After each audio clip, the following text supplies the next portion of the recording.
Today, we're diving into one of the most enduring and debated alliances in modern history: the relationship between the United States and Israel. The question is simple, but the answer is incredibly complex. Why does America always seem to back Israel? You've probably heard a lot of explanations. Some point to the influence of powerful lobbying groups. Others talk about shared democratic values.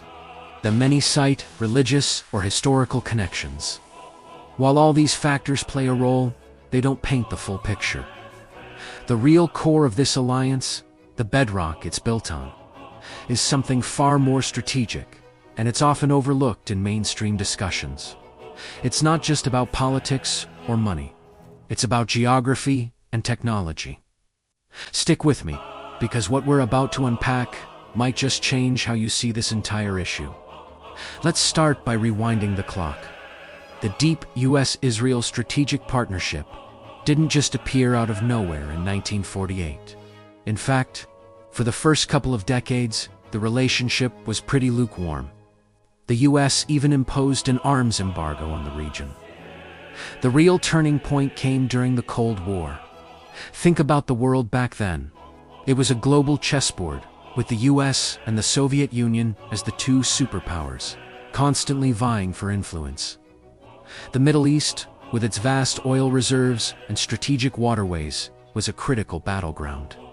The Soviet Union was making significant inroads, arming and backing Arab nationalist states like Egypt and Syria. From Washington's perspective, this was a massive threat. They needed a reliable, stable, and capable partner in the region to counter Soviet influence. This is where Israel's role becomes crystal clear. After its decisive victory in the 1967 Six-Day War, Israel proved it wasn't just a small, vulnerable state. It was a formidable military power. For American strategists, a light bulb went on. Here was a non-Arab, Western-oriented nation, surrounded by Soviet-backed adversaries, that could act as a powerful check on Soviet ambitions without requiring American boots on the ground. Israel became what political scientists call a strategic asset.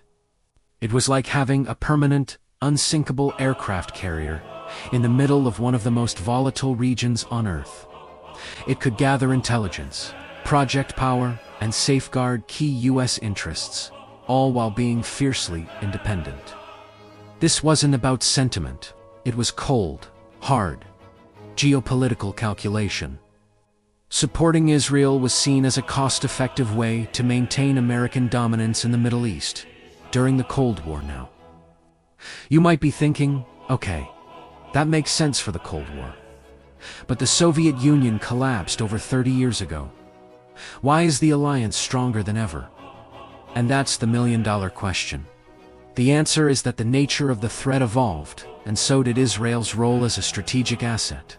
The primary US concern in the Middle East shifted from Soviet expansion to two new things: the rise of radical Islamist groups and the pursuit of nuclear weapons by rogue states, particularly Iran. And once again, Israel was perfectly positioned to be America's frontline partner in confronting these new threats. Let's talk about Iran. From the American and Israeli viewpoints, a nuclear-armed Iran is an existential threat. It could trigger a regional arms race, empower extremist proxies, then destabilize the global energy market. Israel, being in Iran's direct line of fire, has developed some of the world's most advanced intelligence and military capabilities specifically focused on this issue. For the US, Israel acts as its eyes, ears, and sometimes its sword in the region. Israeli intelligence agencies are legendary, providing the US with critical information it might not get otherwise. Iran's nuclear centrifuge is a joint US-Israeli cyber operation, or covert actions to disrupt weapons supply lines to groups like Hezbollah. Israel does the higher-risk, hands-on work that the US often prefers to keep at arm's length. This partnership allows the US to contain threats without getting entangled in yet another major Middle Eastern conflict. But the strategic value goes way beyond just military cooperation. This is the part that's rarely discussed. It's a global powerhouse in tech and innovation, especially in cybersecurity, artificial intelligence, drone technology, and missile defense. This isn't a coincidence. Decades of facing constant security threats have forced Israel to innovate at a breathtaking pace. Survival has been their ultimate motivator, and the United States is the biggest beneficiary of this innovation. The two countries are deeply intertwined in research and development. American tech giants like Intel, Microsoft, Google, and Apple all have massive R&D centers in Israel. They're not there for the scenery. They're there to tap into a unique ecosystem of talent that is battle-tested and security-focused. Consider the Iron Dome. It's one of the most famous missile defense systems in the world. While often portrayed as an Israeli system, it was heavily co-developed and co-funded with the United States. American defense contractors like Raytheon are deeply involved. The technology and data gathered from every single interception is invaluable. It helps the U.S. improve its own missile defense systems, which are crucial for protecting American troops and allies around the globe. It's a two-way street. The U.S. provides Israel with billions in military aid, but a huge chunk of that money must be spent on American-made military hardware. This subsidizes the U.S. defense industry.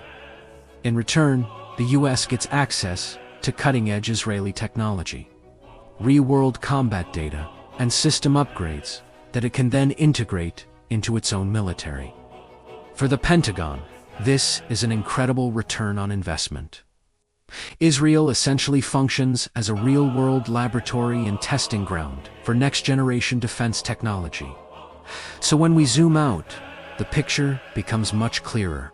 The U.S.-Israel alliance is not primarily driven by lobbying, votes, or shared values, although those elements help sustain it politically.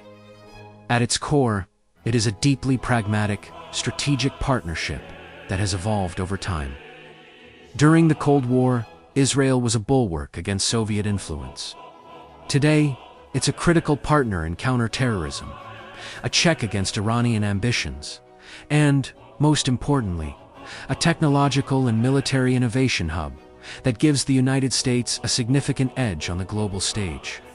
Supporting Israel is seen by U.S. policymakers not as a favor, but as a direct investment in American national security. It allows the U.S. to project power, gather intelligence, and stay ahead of the technological curve, all while minimizing direct American risk. Of course, this alliance is not without its controversies or costs. It complicates U.S. relationships with other nations in the region and draws America into complex local disputes. But from the perspective of Washington's strategic planners, the benefits have consistently been judged to outweigh the drawbacks. So the next time you hear debates about this topic, remember to look beyond the headlines. The real story isn't just about politics. It's about power, position, and progress. It is about a unique partnership forged in the fires of the Cold War, and now solidified in the circuits of the digital age. It's a relationship built on the cold, hard logic of strategic advantage. Thanks so much for watching. If this gave you a new perspective, hit that like button and subscribe for more deep dives into the forces that shape our world. Let me know your thoughts in the comments below. See you in the next one, only on